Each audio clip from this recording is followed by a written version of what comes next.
네, 두 번째 챕터 시작하도록 하겠습니다.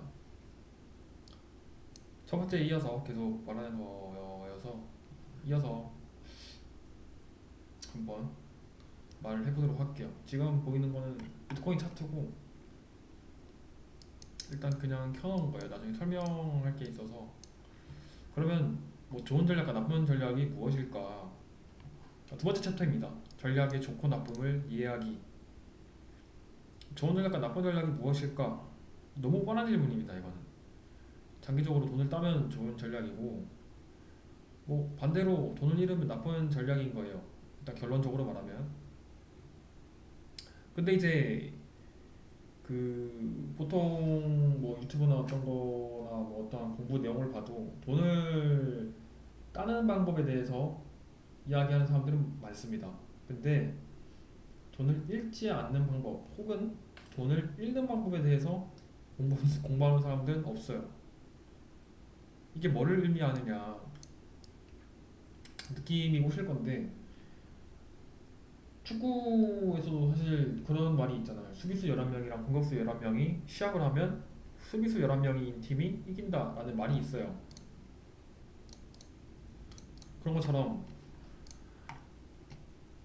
그만큼 이제 최고의 공격은 최고의 수비다라는 말도 있고 또는 지피지기 백전백승이라고 나를 알고 적을 알면은 질 이유가 없다. 나를 알고 적을 알고 싸우면은 질 수가 없다라는 뭐 그런 말도 있고 그런 것처럼 돈을 잃는 법에 대해서 아니면 돈을 잃지 않는 방법에 대해서 공부를 하는 사람들은 거의 없어요.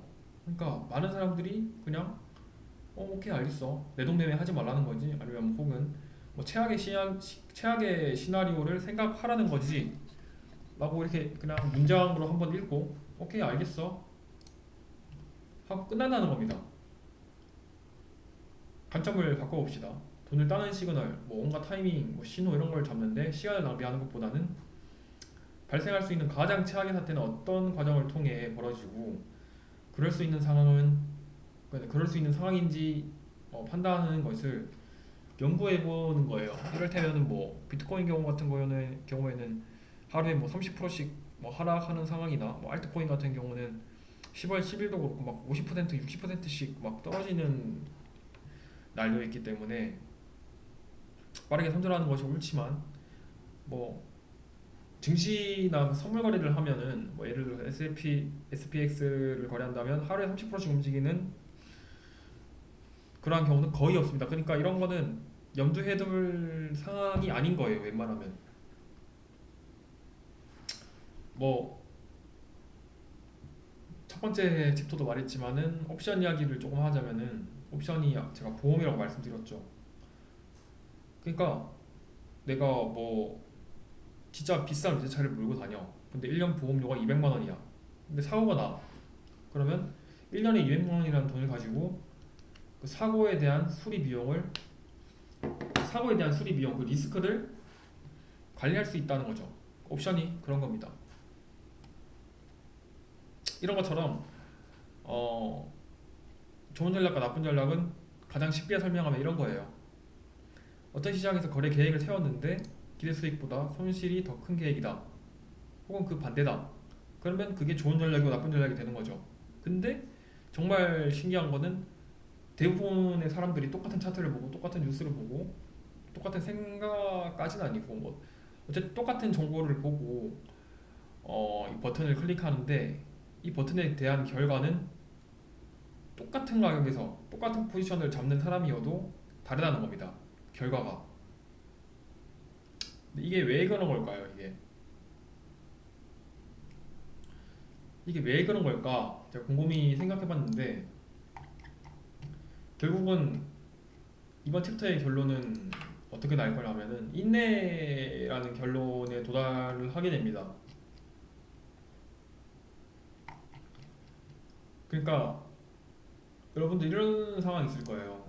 차트로 예를 들어서 말하자면은 여기서 비트코인이 알트코인을 예를 듭시다. 뭐 그냥 대충 예를 들어서 1시간 봉으로 당겨서 살짝 보면은 내가 장이 좋아서 여기서 갈 것 같아서 여기서 매수를 잡았어, 이 구간에서. 근데 매수를 잡았는데 손절가는 여기라고 쳐요. 4170 구간. 이 4170 구간을 터치하면 손절해야 돼. 그럼 이때 손절이 나갔잖아. 그러면 결국 그 반등이 오는 거예요. 그러니까 이게 설명을 어떻게 해야 되냐면, 근데 이게 알트코인들도 선물을 보면은 진짜 이게 급하게 잡으면은 망한다. 그러니까 급하게 잡으면은 돈을 잃을 수밖에 없다라는 그 결론을 도출하게 됩니다. 이거 또 나중에 제가 좀 자세히 풀어드릴 테지만, 예를 들어서 내가 포지션을 여기서 잡았어. 근데 나는 갈 거라고 봤는데 갔다가 다시 떨어져. 여기서 손절을 했겠죠. 그러면 손절하고 다시 올라가.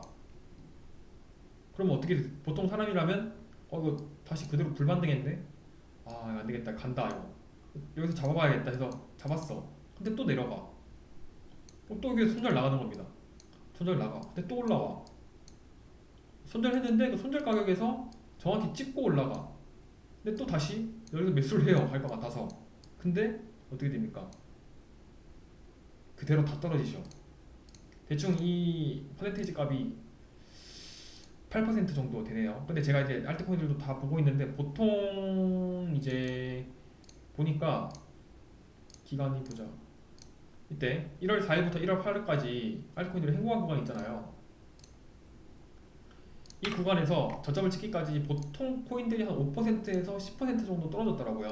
그러니까 이게 뭐를 의미하냐, 선물시장에서 5%, 5%에서 10%, 이거는 20배, 레버리지 10배를 의미합니다. 이 가격대의 포지션을 청산시키고 그대로 올라갔다. 그러니까 뭡니까 이게 결국은 내가 이 자리에서 인내를 가지고 여기서 올라갈 거면 올라가, 나는 떨어지면 잡을 거야, 혹은 이 구간에서 예를 들어서 5%가 떨어지면 잡겠다, 아니면 10%가 떨어지면 잡겠다 라고 생각해서 인내를 하고 있다가 뭐 여기서 잡았어. 그러면은 사실은 여기서 산 사람보다 여기서 산 사람이 심적으로 매우 유리한 거죠. 반대로 내가 10%에서 이 행보 기간에 대한 마이너스 10%, 약 10배의 청산가, 10배 정도의 레버리지 청산가를 청산이 되면은 포인트를 잡겠다라고 생각을 했어요. 이내를 가지고. 이게 가든 말든, 이게 뭐 갑자기 다음날 50% 올라가든, 올라갈 수도 있죠 당연히. 근데 떨어졌을 경우에 여기서 잡았다, 이 구간에서. 그러면은 어떻게 됩니까? 이거는 결국 수익으로 가는 겁니다. 그러면 뭡니까? 이 차트가 의미하는 건 뭐예요? 여기서 잡은 사람들 사실은 많을 겁니다. 여기서 롱 들어간 사람들. 왜냐면 이때 시장 상황이 좋았어요. 다른 코인도 막 올라가고 비트코인도 올라가는 상황이었고. 그런데 여기서 잡은 사람들 버티지 못하게 계속 흔들죠. 이렇게 흔들어 계속. 결론적으로 큰 프랙탈로 보면은 이 구간에서 약 10% 정도 떨어집니다. 이 코인들 보면은 한 10% 정도 떨구고 그대로 다시 불반동으로 올리거든요. 그러니까 한 하루 만에 이렇게 올려버려요. 그럼 어떻게 됩니까? 여기서 잡은 사람들은 어떤 생각을 할까요? 멘탈 나가는 거예요. 그냥 그대로. 그냥 들고 있을 걸. 이렇게 되는 거예요. 결국 이제 인내가 중요하다라는 거를 좀 설명해드리고 싶었는데 말이 좀 설명을 못하겠네요. 또 이제 뭐 하나로 예를 들자면은 대충 알트코인 뭐가 있지? 잡코인들, 메이저 코인들, 메이저 코인 볼까요? 이것도 마찬가지입니다. 정말 재밌어요. 이게 알트코인들 차트를 보면은, 여기서 보시면은 여기서 사실 롱 매수세가 롱이 많이 들어갔을 거예요. 이 구간에서. 근데 이거를 한 번 더 깹니다. 그러니까 결국은 이게 뭐냐면은 여기서 잡은 사람들은 사실 손절가를 이 구간에서 잡은 사람들은 손절가를 여기다 걸어둘 거 아니에요, 여기다가. 근데 이게 손절을 스톱로서 터트리고 다시 본전을 와요. 이렇게 본전 옵니다. 근데 본전 왔는데 그 본전 온 사람들이 이제 다시 매수를 한 사람도 있겠죠.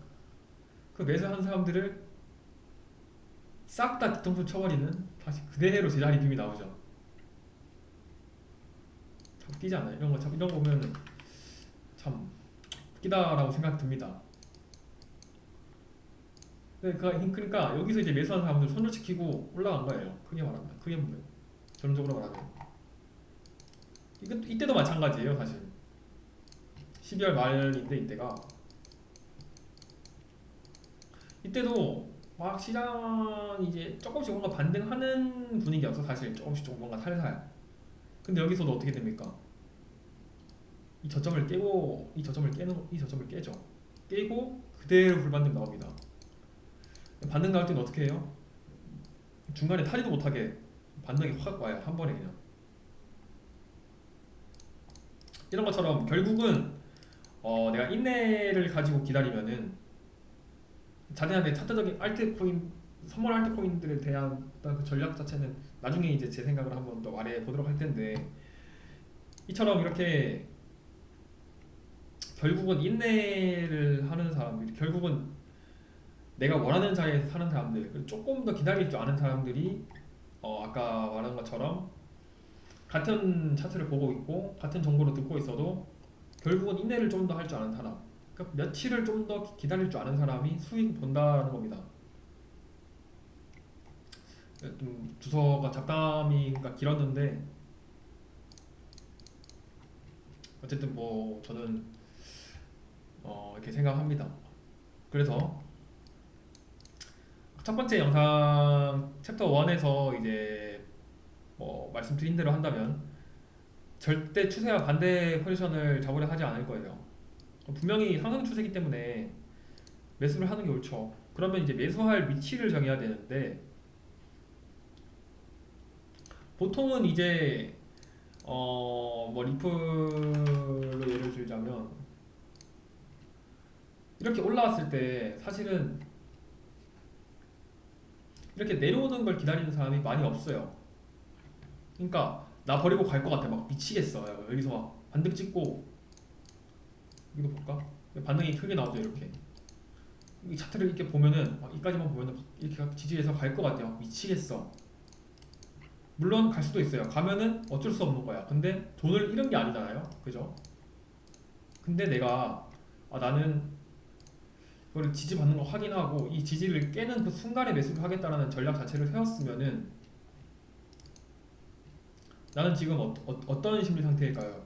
굉장히 여유가 있는 포지션이겠죠. 지금 포지션 자체는 여기서 이제 작은 사람들은 그것처럼 인내라는 게 굉장히 중요하다. 그러니까 선물 시장은 이런 사람들이 하는 대부분의 생각을 그냥 농락하는 거. 그러니까 스탑이면 스탑, 뭐 숏이면 숏 스퀴징, 뭐 터트릴 거는 다 터트리고 가는 겁니다. 이것도 보시면 레드코인이라는 차트인데, 레드스톤인가? 뭐 그런 차트예요. 또 보시면은 여기서 이제 여기 구간에서 매수세가 많이 들어왔을 거예요. 고배든 저배든 뭐 현물이든. 근데 매수한 사람들이 어떻게 됐습니까?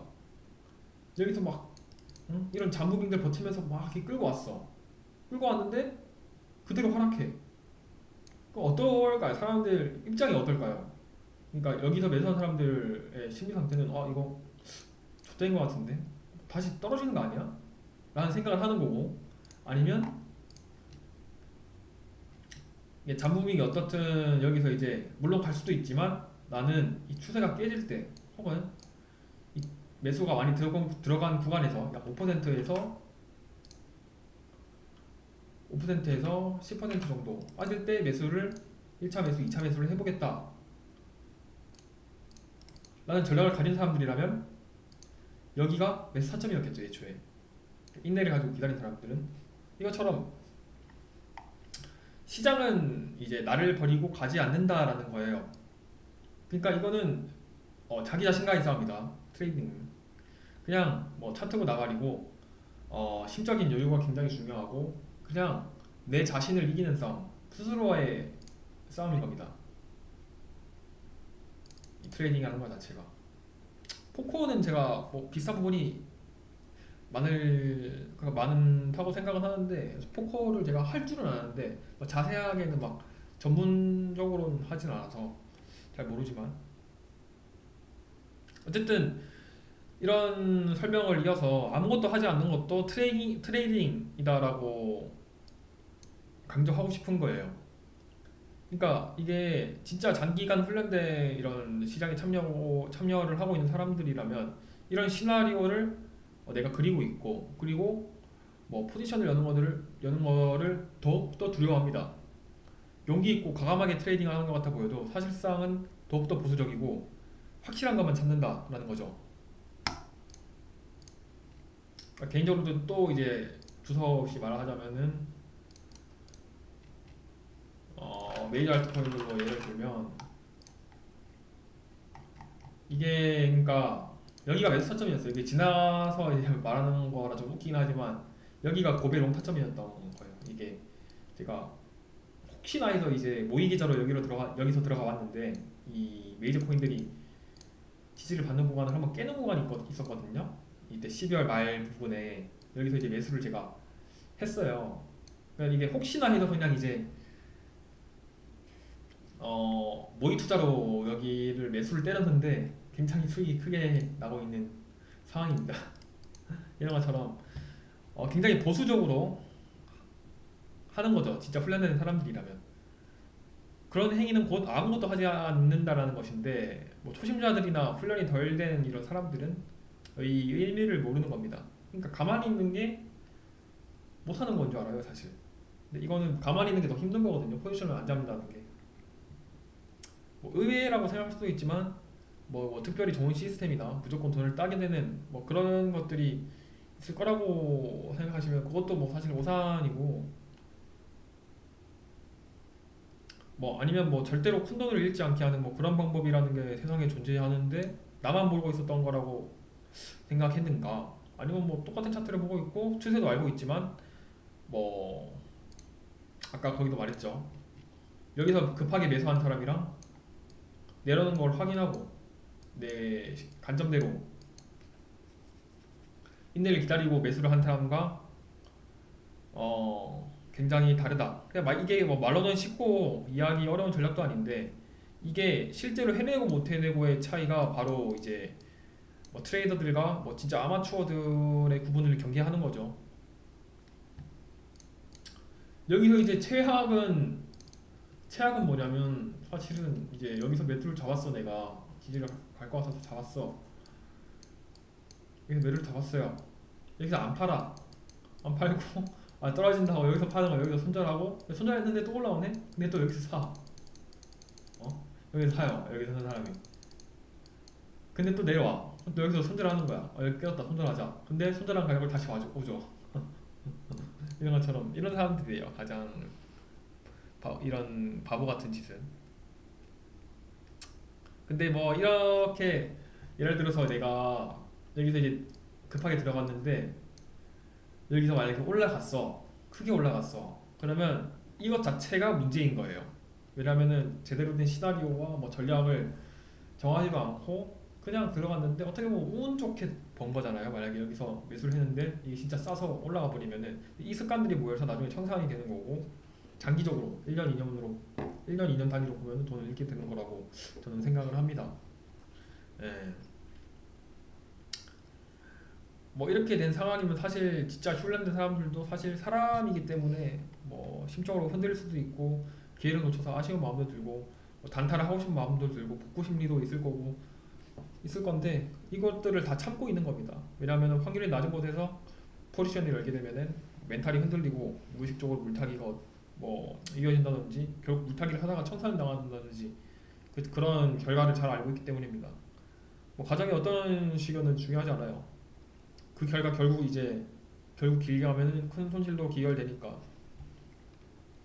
제가 말한 예시는 이제 아까 좀 너무 좀 설명이 좀 방금 말한 게 사실 너무 좀 두서웠긴 했지만 어쨌든 이런 예시는 그러니까 수천만 가지의 매매 예시들 중 하나고, 사실은 이거는 말로 설명을 하기도 조금 그래요. 이게 왜냐면은 설명이 할 수 있는데 이게 너무 복잡해지다 보니까, 어쨌든 제가 이제 강조하고 싶은 거는 결국 기다리면은 자리는 온다. 이게 뭐 100%가 올라가든 200%가 올라가든 차트는 계속 만들어지고 있고 시간은 흘러간다라는 겁니다. 그러니까 아무리 이제 훌륭한 전략을 세워놔도 이게 이 전략을 손실로 끝내게 하는 건 이 마우스 버튼이죠. 결국 나예요, 나. 사람입니다. 설명한 것처럼 뭐 다양한 시나리오를 예상하지 못한 것이 나쁜 전략이라고도 볼 수 있겠지만, 뭐 정작 좋은 전략을 만들어 놨는데 이것대로 또 이거를 이행하지 못하면 어떻게 보면은 또 실행 불가능한 전략을 따놓은 수도 있어요. 그래서 결국은 이제 시장 참여자들끼리 다른 의견, 다른 저점, 뭐 다른 고점이 나오는 거죠. 뭐 단기적으로도 뭐 감이 좋은 사람이 감이 좋은 사람들이 있어요. 근데 또 뭐 이런 사람들을 고용해서 내동매매를 한다던가, 또는 역사적 패턴을 잘 조합해서 뭐 자동으로 매매하게 하는 시스템 트레이딩, 프로그램 매도 역시 결국 이제 숫자를 바라보는 사람이 고도의 숙련된 상태가 아니라면은 뭐 따라서 매매하는 것도 불가능하고, 사실 뭐 시스템이 돌아가는 것을 그냥 뭐 두고 보지도 못해요. 반대로 이제 숙련된 상태가 된다면은 다른 사람의 리딩이 나와 시스템 트레이딩을 구입할 이유도 없어지기 때문에, 그러니까 내가 진짜 뭐 잘하는 사람이다 이러면 뭐 그 사람 뭐 내가 진짜 잘한다, 아니면 내가 진짜 돈을 벌 사람이라면 뭐 다른 사람들 그 사람이 강의하는 사람이 뭐 100억이 있든 1000억이 있든 사실 그 사람 말 듣지 않습니다. 왜냐면은 다 각자의 방식이 있는 거기 때문에. 어쨌든 이제 본인만의 시스템이나 원칙을 세우는데 막막한 사람들을 위해 가이드라인을, 저는 이제 가이드라인이라기보다는 제가 하는 스타일을 말씀드릴 건데, 이를 기준으로 거래를 해나간다면 스스로의 한계와 두려움을 느끼는 지점, 그리고 안정감을 가지고 몰고 갈 수 있는 뭐 환경 등을 찾아내는데 크게 도움될 겁니다. 예. 먼저 이제 수익은 항상 들어간 돈의 100%나 그 이상을 목표로 해야 됩니다. 그러니까 내가 들어간 돈, 내가 만약에 500만 원을 들어갔어. 그러면 최소 500만 원 이상은 벌겠다 라는 생각을 해야 돼요. 왜냐면은 제가 처음 그 챕터에서도 말했다시피 찔끔찔끔 먹으려고 들어오는 시장이 아니라 이 레버리지라는 상품을 이용해서 크게 벌려고 들어온 거기 때문에 100%나 그 이상을 목표로 해야 됩니다. 뭐 초보자가 아니라면은 뭐 이 돈은 사실 뭐 500만 원을 그대로 몰빵하는 일은 없겠죠.